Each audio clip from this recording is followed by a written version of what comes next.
Pathanamthitta KSRTC ടെർമിനലിൽ നേരിട്ട് പരിശോധന നടത്തി ഗതാഗത മന്ത്രി KB ഗണേഷ് കുമാർ. മാലിന്യ സംസ്കരണം കൃത്യമല്ല, ടെർമിനലിലെ കരാറുകാരെ ഒഴിവാക്കി KSRTC നേരിട്ട് നടത്തുമെന്ന് അറിയിച്ച മന്ത്രി മലിനജല വിഷയത്തിൽ നഗരസഭ അടിയന്തരമായി നടപടിയെടുക്കണമെന്നും ആവശ്യപ്പെട്ടു. നിർമ്മാണത്തിലെ അപാകത മൂലം ചെറിയ മഴ പെയ്താൽ പോലും പത്തനംതിട്ട KSRTC ടെർമിനലിൽ വെള്ളം നിറയുന്ന അവസ്ഥയാണ്.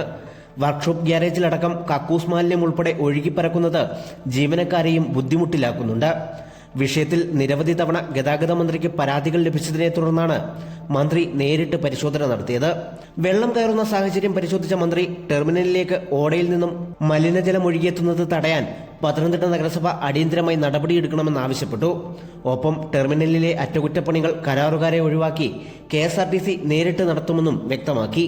പഴയ കോൺട്രാക്ടറെ സെറ്റിൽ ചെയ്ത് ഒഴിവാക്കാൻ പറയുക, എന്നിട്ട് നമ്മൾ ആളെ നിർത്തി ഇപ്പോൾ ശബരിമലയിലും നിലയ്ക്കലൊക്കെ ചെയ്ത് നടക്കുക നിമിഷ നേരം കൊണ്ട് KSRTC ജീവനക്കാർ ആളെ നിർത്തി പണിയിച്ചോളൂ.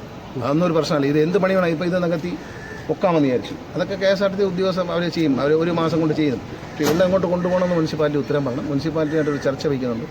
ആ ചർച്ച വിജയിക്കുമെന്ന് നോക്കട്ടെ, എന്നിട്ട് ബാക്കി കാര്യം. ജീവനക്കാരെ ഇങ്ങനെ ചെളിയിലിടാൻ ഉദ്ദേശിച്ചിട്ടില്ലെന്നും ടെർമിനൽ കോമ്പൗണ്ടിൽ മാലിന്യ സംസ്കരണ പ്ലാന്റ് സ്ഥാപിക്കുമെന്നും മന്ത്രി പറഞ്ഞു. ഒപ്പം ലക്ഷങ്ങൾ ഡിപ്പോസിറ്റ് നൽകിയിട്ടും ടെർമിനൽ ഷോപ്പിംഗ് കോംപ്ലക്സിലെ കടമുറികൾ തുറന്നു കിട്ടാത്തവർക്ക് തുക ഉടൻ തിരിച്ചു നൽകുമെന്നും മന്ത്രി അറിയിച്ചു. അമൃത ന്യൂസ്, പത്തനംതിട്ട.